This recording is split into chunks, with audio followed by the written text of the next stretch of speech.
৮ দিন খোলার প্রথম দিনেই মগবাজারে রোগী আর স্বজনদের উপচে পড়া ভিড়।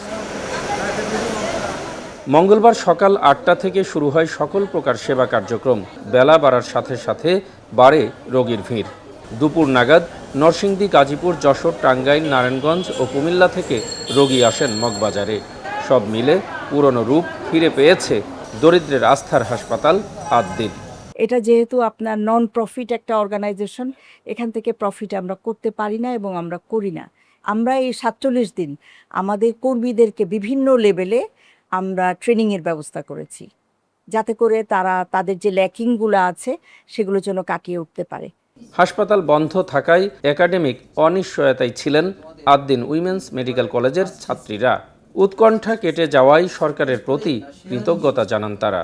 अल्हम्दुलिल्लाह टीचर्स ने भी बहुत मदद की, उन्होंने हमें रीअश्योर वगैरह किया, they were very supportive throughout. और अल्हम्दुलिल्लाह और क्या कह सकते हैं। থার্ড ইয়ারে আমরা ক্লিনিক্যাল সাবজেক্টগুলোর সাথে আর কি অ্যাটাচড হই। তো এতদিন যেটা করছে আমরা থিওরি দিছি, তো একটা ডাক্তার হওয়ার জন্য তার থিওরি দিয়ে সম্ভব না। আমি কিভাবে একটা রোগীকে ট্রিটমেন্ট দিব? সো এইগুলোর জন্য আর কি thankful to our prime minister and health ministry.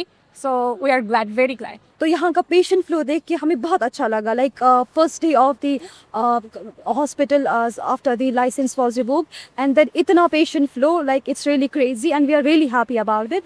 And we know that हमारा जो अदिन कॉलेज एंड हॉस्पिटल है, ये ढाका का नंबर 1 कॉलेज एंड हॉस्पिटल है। হাসপাতালের নতুন রূপ দেখে মুগ্ধ সেবা নিতে আসা রোগীর স্বজনেরা।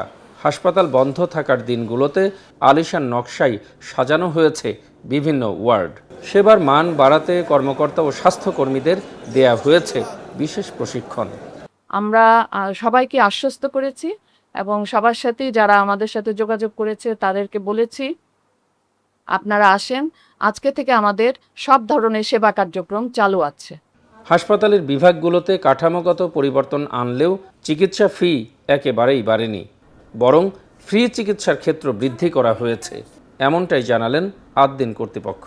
যারা জাকাতের উপযুক্ত, এই যে ডায়ালাইসিসের কথা সারা দেশ জেনেছে যে আমরা ২৫০ টাকা ডায়ালাইসিস করছি, এটা হচ্ছে জাকাত ফান্ড থেকে আসে যে সাবসিডিটা। কারণ যেটুকু আপনার খরচ হয়, যেটুকু আপনার কেমিক্যাল বলেন, ওষুধ বলেন, রিয়েজেন্ট বলেন, ম্যান পাওয়ারের জন্য যেটা আমাদের খরচ হয় সেটা তো খরচই হয়, সেটার জন্য আমাদের জাকাত ফান্ডটাকে আমরা ব্যবহার করি। আর সবচেয়ে বড় কথা এটা যে desk report, media network, Dhaka.